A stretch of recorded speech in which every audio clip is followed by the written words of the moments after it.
Padala muna tayo ng pera kay nanay, syempre, kanino pa ba? Yan, yung ating dinadaanan, ano? Padala muna tayo rito. Buwan ng padala para sa ating mahal na ina sa parating na bagong taon. Winter, Spring, Summer, or Fall. Tuloy ang buhay sa Canada. Ay maging maganda ang kanyang unang taong 2025. Yan. Oh, baka madapa tayo ha, madulas. Yan. Pasok muna tayo rito mga kainags, ano. Ayan, nakapagpadala na tayo mga kainags, ano. Tapos bibili naman tayo ngayon ng pampurga sa aso, buwan-buwan.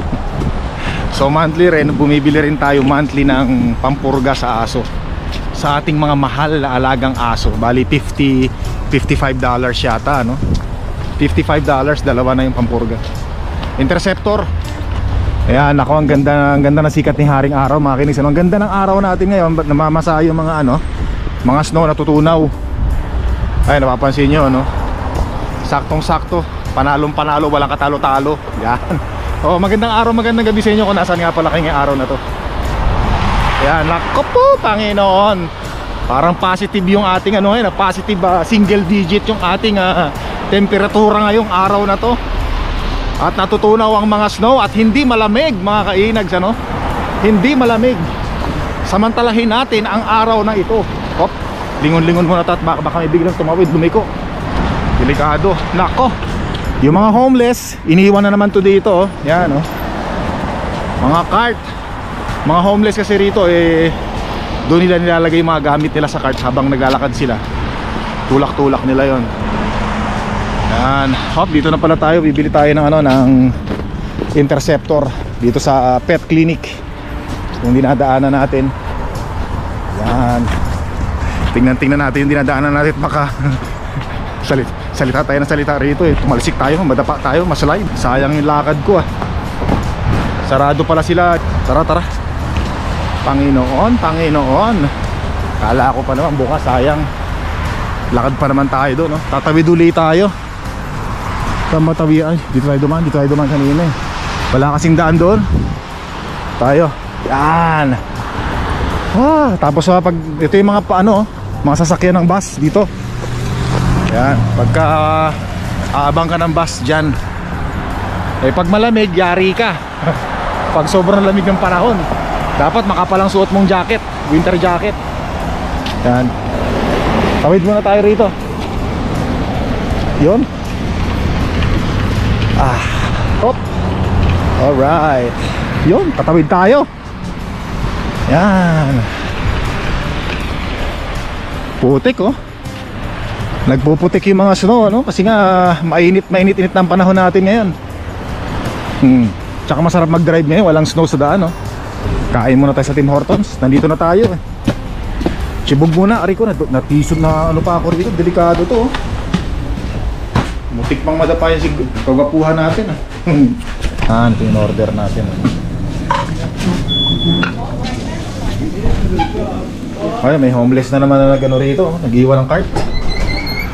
Kaya nakakain na tayo mga kinis. Sobrang busog natin ngayon. Dami natin nakain. Aray ko. Ano yung mga hams na natatapakan ko? Lagi ako natatalisod, Kasi yung natin ngayon, yung mga ground natin ngayon, talaga dapat tinitingnan mo mga kainags. Dahil minsan yung mga ice madulas, may mga ice na bako-bako, may mga semento na natatabunan ng ice. Kaya akala mo flat kasi natatabunan ng ice, Pag natapakan mo, matitisod ka, madudulas ka. Talira. Dami reklamo, no? Kaya katulad yan, hindi even yung mga natatapakan natin. Kaya minsan tumatabingi-tabingi yung paa natin, Woo, beautiful day. Napakaganda ng ating panahon ngayon mga kainags, Masarap mamasyal, masarap gumala. Enjoy life, enjoy the day.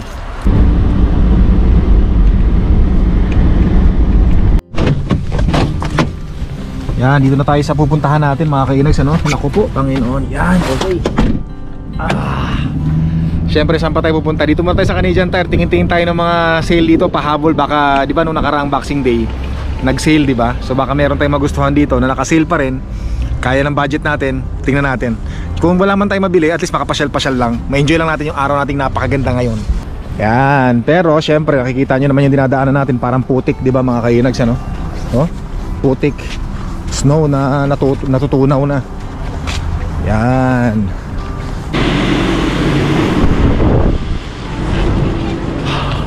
Yan, wala tayong nabili mga kainags, ano? Tumingin-tingin lang tayo. May mga nakita tayo, kaya lang hindi natin tipo kasi mahal. Bumalik na yata sa sa presyo. Bumalik na sa presyo yung dating price. Yan, tumingin-tingin lang ako dito kasi gusto ko lang malibang. At baka nagbabakasakali lang tayo na kung sakaling may makita tayong magandang deal na gustong-gusto talaga natin, sana. Kaya lang wala, mukhang naubos na nung nakaraang Boxing Day. Ang daming tao kanina sa sa Canadian Tire. Mga naghahanap pa rin, umahabol pa rin sa Boxing Day, ano. Kaya hindi na ako nakapag-vlog din sa loob eh. Wala, bumalik na yung mga regular price. God.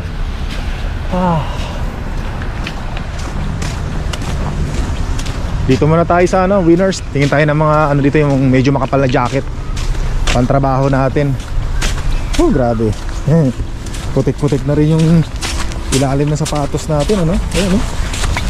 Kasi nga puro putik na, lalo pag dito ka dumaan, no? Nako po, Panginoon.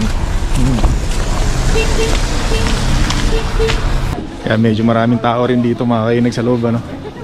Tingin-tingin muna ako rito. Yan, ito mga kainags, ano? Perfect yung nyo, perfect yung tela nya.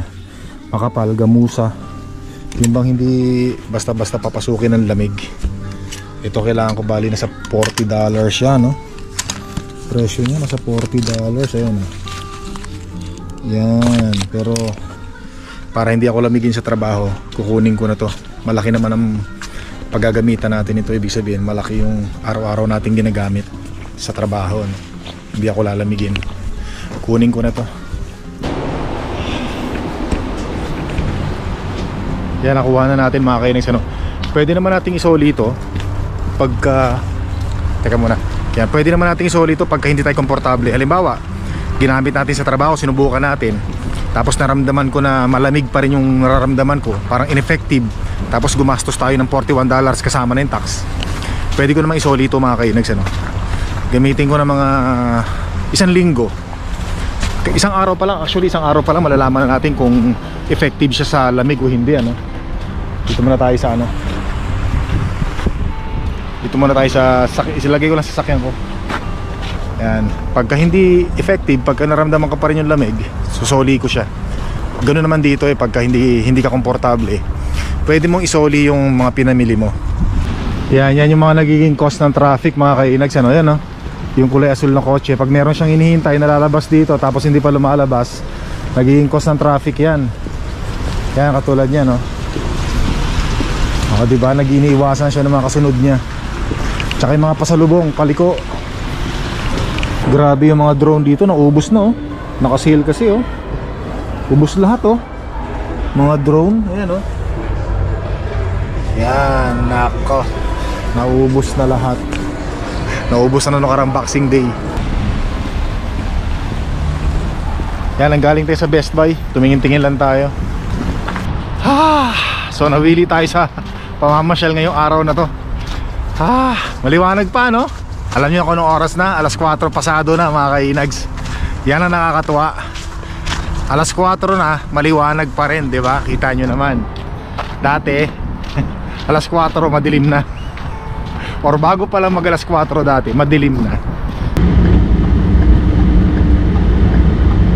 Hindi ko lubos maisip, ano, na nung temporary foreign contract worker pala ako, nakatagal pala ako ng nag-iisa rito ng halos 6 na taon na hindi kasama ang family ko.